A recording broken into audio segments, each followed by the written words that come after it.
for the week of a fraction, 0.64%. It's our first positive week of the year for these stock markets major averages. For the year, though, the Dow is still negative, obviously. Let's see what that chart looks like here. For the year, still down 7.66%. WTI crude, what a rally today. And we had a very similar trading pattern. This is the March contract.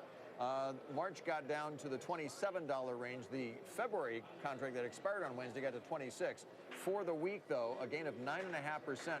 Much of that, today's gain of 9.1%. And the 10-year yield, let's look at that for the week, got down to 1.93%. The October lows on Wednesday, and we've come back to 2.05%.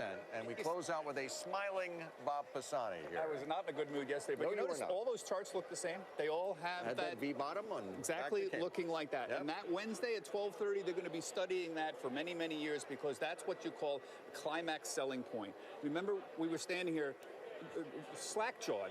30-1 declining to advancing stocks at 12 o'clock on Wednesday. The Dow was down 566 points. 40% of the New York Stock Exchange was at 52-week lows. You hadn't seen these numbers since 2008, and if that wasn't a selling climax, at least short-term, I don't know what is. It's just nice to put together 2 days. Almost 9-to-1 advancing to declining stocks today. That's a lot better than yesterday. The volume, yes, it wasn't as big as Wednesday.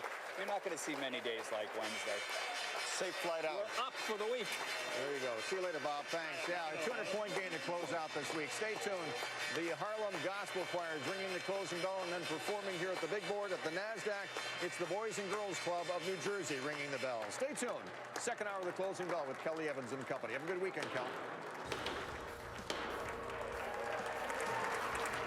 Thank you, Bill, and welcome to the closing bell, everybody. I'm Kelly Evans. Lots of people relieved to hear the sound of that bell today on Wall Street. Here's how we're finishing up the session.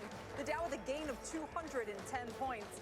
And that actually is the worst performing index today because American Express hit hard on its earnings report. The S&P 500 for its part was up 37 points, better than 2%. And look at the Nasdaq adding 119, up nearly 2.7%. Quite a session here, and what a week and a month it has been. Joining today's panel to make heads and tails of it, we have our own Mike Santoli, along with CNBC contributor Evan Newmark. And for more on today's market action, fast money trader Tim Seymour. So welcome, one and all, Mike. Did everybody, well, I think you sent something in the air this morning. It's felt like we might finally rally on this Friday, because Fridays have been a tough day, actually. Friday's been very tough, and so all the reasons to be cautious on Fridays ahead of a weekend. I think we're not there this time because we had so much kind of fear spilling into the market during the week. And I do think once you had 1 day of stability yesterday and we ran out of sellers at much low levels on Wednesday, the idea